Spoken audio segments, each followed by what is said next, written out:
الرحیم۔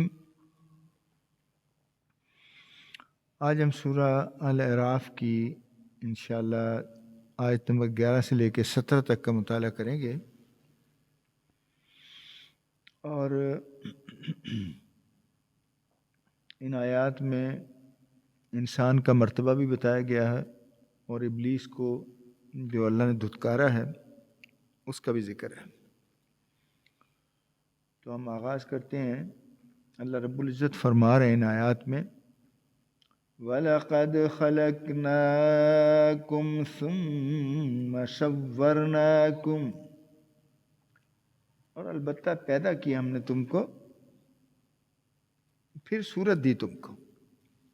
لیکن اللہ تعالیٰ نے پیدا بھی کیا اور پھر بہترین صورت بھی بنائی، ورنہ کوئی بھی صورت بنا سکتے تھے اللہ تعالیٰ۔ اب یہ اسی لیے کہا گیا نا کہ لَقَدْ خَلَقْنَا الْإِنسَانَ فی احسن تقویم، کہ اس سے بہتر شکل نہیں بن سکتی۔ اللہ نے بہترین شکل انسان کی بنائی۔ ہر جانور، دوسرے جتنے بھی جانور ہیں، انسان بھی جانور ہے لیکن انسان ایک سوشل جانور ہے، سوشل اینیمل ہے۔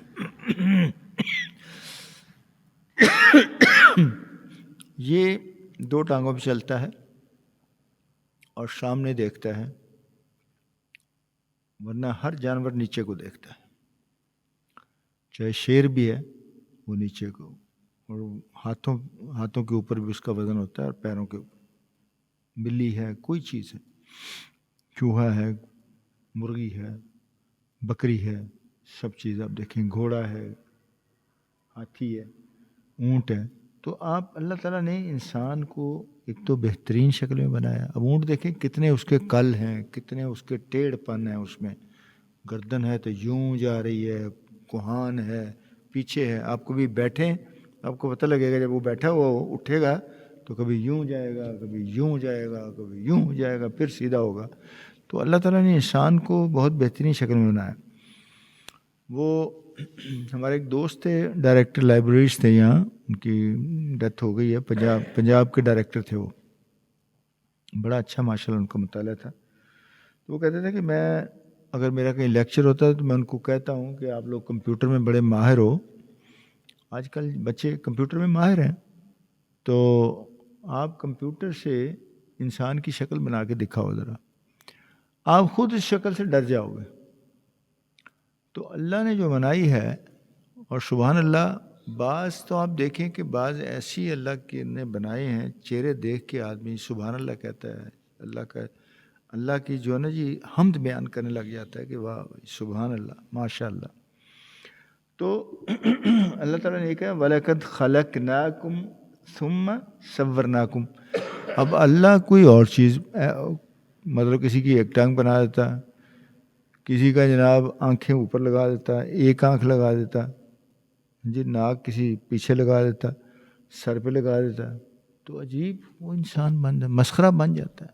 اللہ تعالیٰ نے اس کو بہترین شکل میں بنایا۔ ثم قلنا للملائكة اسجدوا لآدم فسجدوا إلا إبلیس۔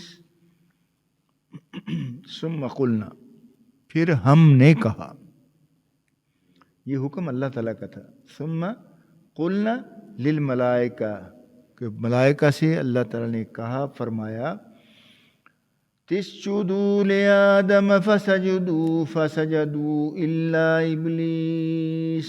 اللہ نے فرشتوں کو حکم دیا، اور یہ ابلیس جو ہوتا تھا یہ فرشتوں کے ساتھ ملا ہوتا تھا، اور بعض مفسرین نے یہ لکھا ہے کہ ان کا استاد بنا ہوا تھا، ان کو بھی گائیڈ کرتا تھا، مطلب عالم تھا، کافی علم تھا اس کے پاس۔ تو یہ جنت میں ان کے ساتھ ہی رہتا تھا۔ تو اب اللہ نے حکم دیا فرشتوں کو کہ سجدہ کرو، سارے فرشتے جو ہے سجدے میں گر گئے، سوائے ابلیس کے۔ ابلیس نہیں گرا، ابلیس، ہاں جی، الا ابلیس کا مطلب ہے کہ سوائے ابلیس کے یہ بیٹھا رہا۔ ثم قلنا للملائكة اسجدوا لآدم فسجدوا إلا إبليس لم يكن من الساجدين. لم يكن من الساجدين، اور وہ سجدہ کرنے والوں میں سے نہ تھا. وہ سجدہ کرنے والوں میں نہ تھا، کیونکہ اس لیے تو اللہ نے کہا نا، اب اس کو جو آگے وہ آ رہا سارا، لیکن اللہ تعالیٰ نے انسان کے لیے ایک گائیڈ لائن دے دی ہے شیطان کے سلسلے میں. یا ایھا الذین آمنوا لا تتبعوا خطوات الشیطان انہ لکم عدو مبین. مطلب ایک بڑی کلیئر واضح اللہ نے جو ہے نا انسٹرکشن دے دی، ہدایات دے دی، اور یہ قیامت تک رہیں گی. کیونکہ اللہ کو پتہ ہے کہ کیونکہ اللہ کا جو تکوینی علم ہے اس سے اس کو پتہ ہے اللہ تعالیٰ کو، اور یہ ہو سکتا ہے کہ اللہ کی مشیت بھی ہو کہ ایک یعنی جنوں میں سے ایک ایسا شیطان جس کو ہم کہتے ہیں ابلیس ایسا ہے کہ تاکہ ٹیسٹ میں اب معاونت ہر طرف نہ ہو، ذرا دنیا بھی ہو، شیطان بھی ہو، نفس امارہ بھی ہو، پھر بندہ جب دین کے مطابق چلتا ہے نا جی، اللہ کے راستے پر چلتا ہے، اللہ کے احکامات کے مطابق عمل کرتا ہے، تو اس کا درجہ پھر فرشتوں سے بڑھ جاتا ہے. اس کا درجہ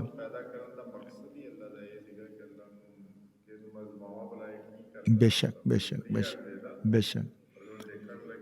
اللہ تو چاہتا تو ساروں کو دین کی طرف پھیر دیتا ہے، سب کو ہدایت دے دیتا ہے، لیکن اللہ تعالیٰ نے ٹیسٹ میں تھوڑا سا وہ رکھا کہ تاکہ پتہ تو لگے نا کہ کون بندہ اللہ کی اور اللہ کے رسولوں کی، نبیوں کی مان کے چلتا ہے، اور کون جو ہے شیطان کے کہنے پہ لگ جاتا ہے یا نفس امارہ کے کہنے پہ لگ جاتا ہے. لم یکم من الساجدین، نہ تھا وہ سجدہ کرنے والوں میں. قال ما منعك الا تسجد اذ امرتك. قال ما منعك، کہا یعنی اللہ نے کہا نا کہ کس نے منع کیا تجھے، ما منعك، کس نے تجھے منع کیا، اللہ تسجد کہ سجدہ نہ کر، اذ امرتک، جبکہ یہ میرا حکم تھا. اب دیکھو نا، یہ بات بہت بڑی ہے. ایک دفعہ سلطان محمود غزنوی جو تھا نا جی، اس کی ایاز کے ساتھ دوستی تھی بڑی. حالانکہ وہ غلام تھا، وہ بادشاہ تھا، اور نماز کے لیے بھی اکٹھے کھڑے ہوتے تھے. وہ کہتا ہے نا، ایک ہی صف میں کھڑے ہو گئے محمود و ایاز، نہ کوئی بندہ رہا نہ کوئی بندہ نواز. تو ایک تو وہ اس نے کیا کیا، ایک اپنے جو خزانہ تھا نا اس میں سے ایک بڑا ہیرا منگوایا، جو سب سے بڑا ہیرا تھا. اس نے ایک وزیر کو کہا کہ توڑو جناب. انہوں نے کہا سر جی کمال کرتے ہیں بادشاہ سلامت، اتنا قیمتی ہیرا اس کو ہم توڑ دیں، یہ تو ٹھیک نہیں بات. دوسرے کو دیا، تیسرے کو دیا، سب نے انکار کر دیا. ایاز بیٹھا ہوا تھا دور، کہا ایاز جی سر اس کو توڑ دو. وہ لایا ہتھوڑا، اس نے مارا، توڑ دیا. اس نے چیک کرنا تھا، اس نے کہا دیکھو ہیرا بہت قیمتی ہے، لیکن میرا حکم اس سے بھی قیمتی ہے. تو اللہ تعالیٰ نے اس کو کہا کہ جب میں نے تجھے یعنی پیدا بھی کرنے والا میں ہوں، تجھے عقل سمجھ دینے والا بھی میں ہوں، تجھے تمام صلاحیتیں عطا کرنے والا بھی میں ہوں، اب تو نے یہ نہیں دیکھا کہ حکم کس کا ہے. تو اپنے آپ کو جو ہے نا وہ اپنے کو بڑا بن کے بیٹھ گیا، تو نے حکم نہیں دیکھا کہ کس کا تھا. قال انا خیر منہ، کہنے لگا میں اس سے بہتر ہوں، میں اس سے بہتر ہوں. خلقتنی من نار وخلقتہ من طین، میں تو آگ سے بنا ہوا ہوں اور یہ مٹی سے بنا ہے. خلقتہ من طین، تو مٹی سے بنا ہے. تین مٹی کو کہتے ہیں. قال فاہبط منہا فما یکون لک، حکم ہوا اتر جا یہاں سے، تو لائن ٹھہرا، نکل جا یہاں سے. قال فاہبط منہا فما یکون لک، کہ پس اتر جا تو اس جگہ سے، پس نہیں ہے تیرے لیے ان تتکبر فیہا، کہ تو یہاں رہتا ہوا متکبر ہو، تکبر کرے. اللہ کو تکبر بھی کہتے ہیں، ایک آنکھ نہیں بھاتا. یہ کوئی بڑا بنے نا اپنے آپ، اللہ کی یہ صفت ہے، وہ تکبر کر سکتا ہے. باقی تو ایک سیکنڈ کے میں کہتا ہوں نینو سیکنڈ میں جو ہے نا ایک انسان ختم ہو جاتا ہے. سب بڑائی اللہ کی ہے. بڑے بڑے بادشاہ جناب ایسے، ہم نے دیکھا ملک عبداللہ تھا، بڑا زبردست بادشاہ تھا. صبح اٹھے پر لگے ختم ہو گیا تو 3 دن ہو گئے، اور وینٹیلیٹر پہ لگایا ہوا تھا. ایسے انتظامات سیٹ کر رہے تھے سارے معاملات، کہ کس کو بنانا ہے، کیا کرنا ہے. تو اسی مٹی میں گیا جناب جہاں باقی بھی عام قبر ہے، بالکل اس مٹی میں پڑا ہوا ہے. قال فاہبط منہا فما یکون لک، کہا پس اتر جا تو اس جگہ سے، پس نہیں ہے تیرے لیے ان تتکبر فیہا، کہ تو یہاں رہتا ہوا یہ تکبر کرے. فخرج انک من الصاغرین، فخرج کا مطلب ہے کہ پس نکل جا. یہ خرج جو ہے نا، بات دیکھیں اگر آپ کبھی مڈل ایسٹ میں جائیں تو ایگزٹ کے نیچے خرج لکھا ہوتا ہے کہ ایگزٹ یعنی نکلنے کی جگہ. فخرج پس نکل جا، انکا من الصاغرین، تو یقیناً جو ہے نا ذلیلوں میں سے ہے. صاغرین گھٹیا یعنی بالکل نچلے درجے کا، اور ذلیل یعنی تو ذلیل ہے، تو یہاں سے تو نکل جا. اب دیکھیں نا اس نے کیا کیا، اس نے تکبر کیا اس بات پہ کہ میں تو آگ سے بنا ہوا ہوں. آگ اوپر جاتی ہے اور مٹی نیچے آتی ہے. اب مفسرین نے اس کو بھی کھنگال دیا. انہوں نے کہا کہ آگ جو ہے نا اس میں کیا صفت ہے، سوائے تیزی کے اور جلانے کے. مٹی میں سکون ہے، ثبات ہے، نباتات ہیں، ہر چیز اس سے مٹی سے نکلتی ہے. مٹی جو ہے نا جی پانی کو بھی اپنے اندر سمو لیتی ہے، اور جناب کیسے کیسے آپ کو چیزیں عطا کرتی ہے. پھل ہیں، سبزیاں ہیں، درخت ہیں، شجر مطلب جو سایہ دار شجر ہیں. کیا بات ہے، سبحان اللہ. اور مٹی میں سکون ہے، اور زیادتی، اور یعنی اس میں اصلاح کی صلاحیت بھی ہے مٹی میں. اب دیکھیں کہ مٹی جو ہے، مٹی سے برتن بھی بنتے ہیں، مٹی سے بہت سے کام ہوتے ہیں. پہلے تو مٹی سے دیواریں بنائی جاتی تھیں، مکان بنائے جاتے تھے. کتنا مطلب اس سے فائدے لیے جاتے ہیں. یہ صفات بہرحال آگ سے بہت بہتر ہے، بہت بہتر. تو یہ اس نے اپنے طور پہ کہہ دیا کہ جی میں تو آگ سے بنا ہوں، یہ مٹی سے بنا ہے، لہذا میں اس کو سجدہ کیوں کروں. حالانکہ حکم جو ہے وہ اللہ رب العزت کا تھا. قال انظرنی الی یوم یبعثون، قال انظرنی، بولا مجھے مہلت دیجیے، الی یوم یبعثون، کہ جب لوگوں کو دوبارہ اٹھایا جائے گا اس دن تک مجھے مہلت دیجیے.